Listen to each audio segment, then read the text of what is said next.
ঢাকার রাজনীতিতে হঠাৎ এক নতুন কৌতূহল। ভুটানের প্রধানমন্ত্রী শেরিং তোবগে 3 দিনের সফরে ঢাকায় এসে রাষ্ট্রপতি, প্রধান উপদেষ্টা, পররাষ্ট্র উপদেষ্টা, বাণিজ্য উপদেষ্টা, আরো কয়েকজন আমাদের বিডার চেয়ারম্যান, এর পাশাপাশি বিএনপি, জামাত, এনসিপির শীর্ষ নেতাদের সঙ্গে বৈঠক করেছেন। তিনি চলে গেছেন আজকে। ব্যতিক্রম হলো ভুটানের কোন প্রধানমন্ত্রী আগে এমনটা কখনো করেননি, মানে এত রাজনৈতিক দলের সঙ্গে বৈঠক। এ কারণেই অনেকে প্রশ্ন করছেন, এটা কি শুধুই কূটনীতি, নাকি দক্ষিণ এশিয়ার রাজনীতিতে ভুটান নতুন কোনো ভূমিকা নিতে যাচ্ছে? সবচেয়ে বড় প্রশ্ন, মোদির ভুটান সফরের কয়েকদিন পরই তোবগে এলেন ঢাকায় এবং সরকারি বেসরকারি পর্যায়ে ব্যস্ত সময় কাটালেন। প্রশ্ন হচ্ছে যে এটা কি কাকতালীয় ব্যাপার কিনা, নাকি খুবই পরিকল্পিতভাবে ভারতের বার্তাবাহক হয়ে এসেছে ভুটান।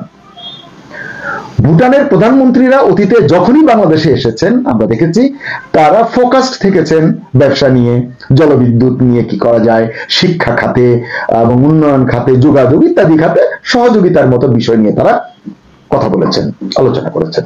অর্থাৎ বাংলাদেশের অভ্যন্তরীণ রাজনীতিতে ভুটান কখনোই প্রত্যক্ষ বা পরোক্ষ ভাবেও যুক্ত হয়নি, কথা বলেনি।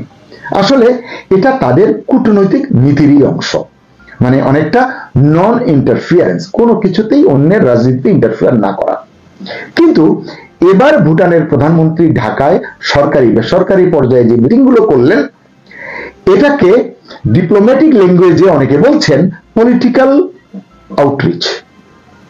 এ ধরনের কাজ সাধারণত করে থাকে কারা? যুক্তরাষ্ট্র করে, যুক্তরাজ্য করে, ভারত করে, চীন করে, কিন্তু ভুটান কখনোই করেনি।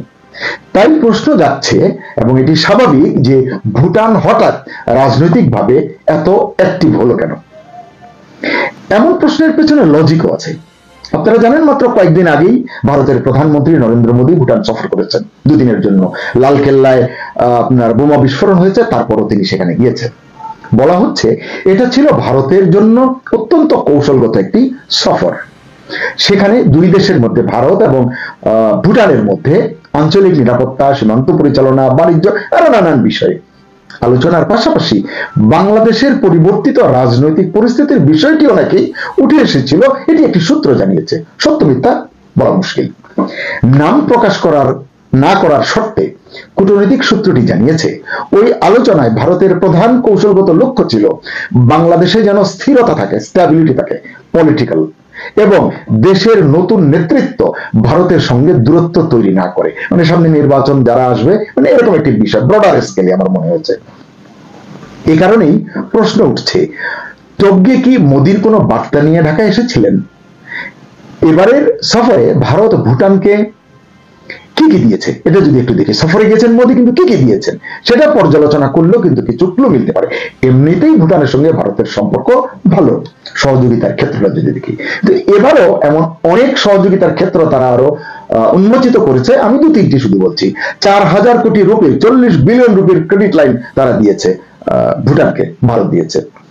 তারপরে পুরাত সাংচু 2 একটি জলবিদ্যুৎ প্রকল্প, এটি উদ্বোধন করেছেন নরেন্দ্র মোদী।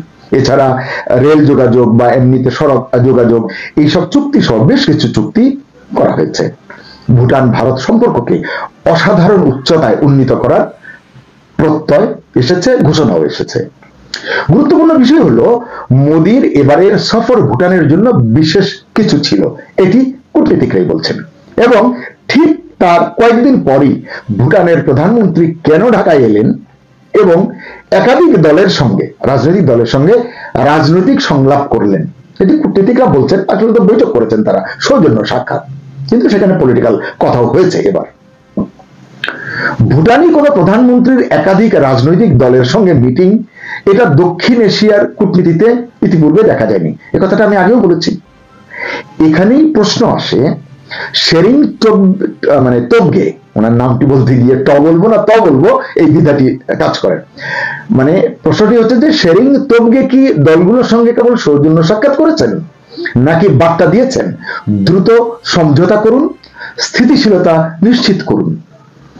তোবগের ঢাকা সফরে যা যা ঘটেছে তা সম্পূর্ণ কাকতালীয় হতে পারে, আবার সম্পূর্ণ পরিকল্পিতও হতে পারে। এজন্যই রাজনৈতিক বিশ্লেষকদের আলোচনায় প্রশ্নটি ঘুরছে, ভুটান কি সত্যি ভারতের মেসেঞ্জার? তোবগে বিশেষ কোনো বার্তা নিয়ে এসেছিলেন ঢাকায়? আসলে এই প্রশ্নের জবাব দেবার মতো সরাসরি কোনো তথ্য বা সাক্ষ্য প্রমাণ আমার হাতে নেই। তবে এটা তো সবাই জানেন, ভুটানের পররাষ্ট্রনীতি বাস্তবেই ভারতের সঙ্গে দারুণ সমন্বিত। হিমালয় অঞ্চলের রাজনৈতিক স্থিতিশীলতায় ভুটান ভারতের স্বার্থকে প্রায়ই প্রতিনিধিত্ব করে, এটি অতীতে আমরা দেখেছি।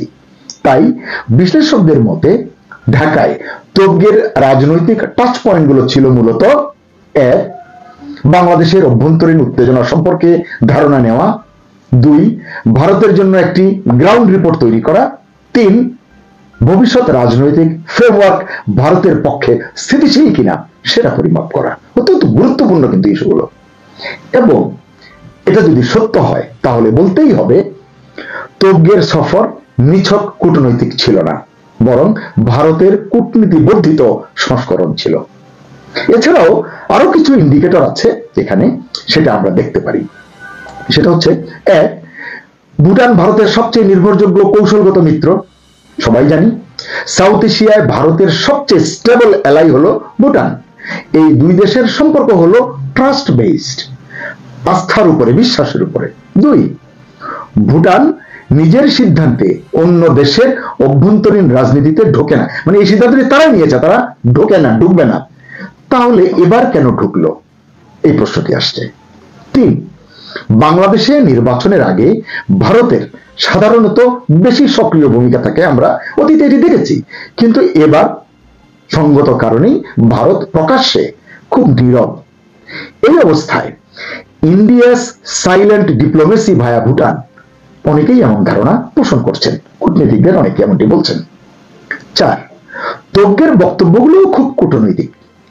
বিএনপি, জামাত, এনসিপি এবং সরকারের বিভিন্ন জনের সঙ্গে যখন তারা কথা বলেছেন তোবগে, তিনি বলেছেন ভুটান নিরপেক্ষ নির্বাচন চায়। দর্শক খেয়াল করবেন, ভুটান নিরপেক্ষ নির্বাচন চায়, যে সরকারি ক্ষমতায় আসুক ভুটান তার সঙ্গেই কাজ করবে। এই ধরনের কথা বলে যুক্তরাষ্ট্র, যুক্তরাজ্য, ভারত, চীন, এরা বড় বিশ্ব মডেলরা, ছোট দেশগুলো এগুলো বলে না দিদি। কারণ আমরা দেখেছি অতীতে এই ধরনের স্টেটমেন্ট ছোট দেশগুলো তখনই দেয় যখন তাদের অবস্থান বড় কোনো কূটনৈতিক সমন্বয়ের অংশ হয়। এক্ষেত্রে যদি ভারতের কূটনৈতিক ওই যে বর্ধিত অংশ যদি বিবেচনা করি আমরা, তাহলে কূটনীতির বর্ধিত অংশ যদি হয়। দর্শক এখানে একটি বিষয় খেয়াল করেছেন, তোবগের এই সফর তিন দেশের সম্পর্কের একটা ত্রিভুজ তৈরি করেছে: বাংলাদেশ, ভুটান এবং ভারত। এবং এই ত্রিভুজে ভারত হলো মূল চালক।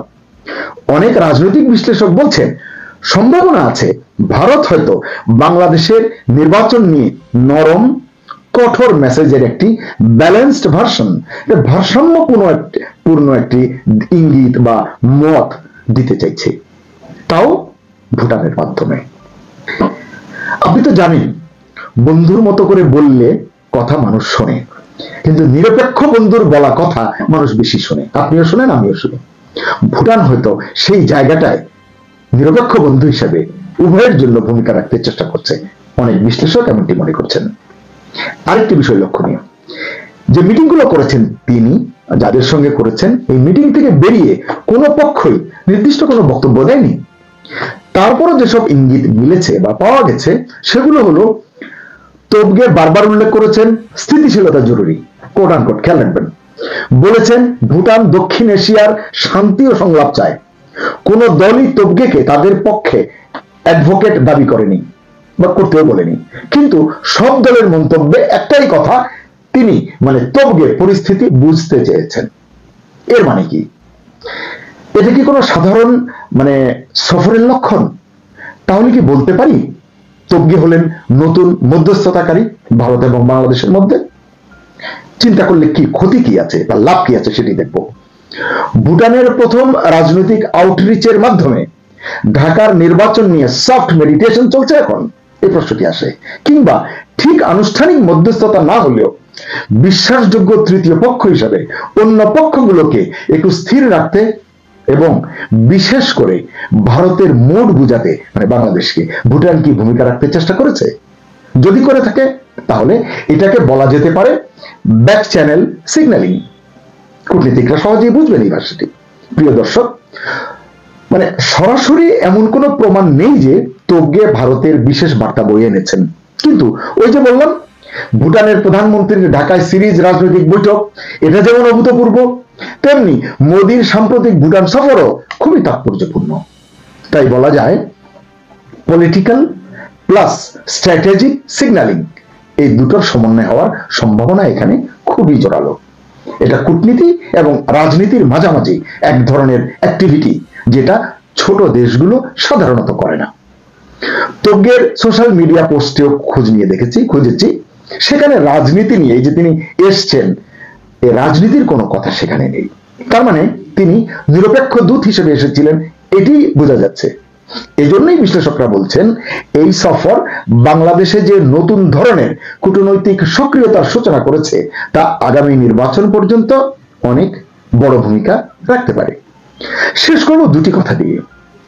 বাংলাদেশের রাজনীতিতে ভুটান ফ্যাক্টর কি তাহলে নতুন অনুঘটক হতে চলেছে, নাকি যা যা ঘটেছে সবই কাকতালীয় ছিল?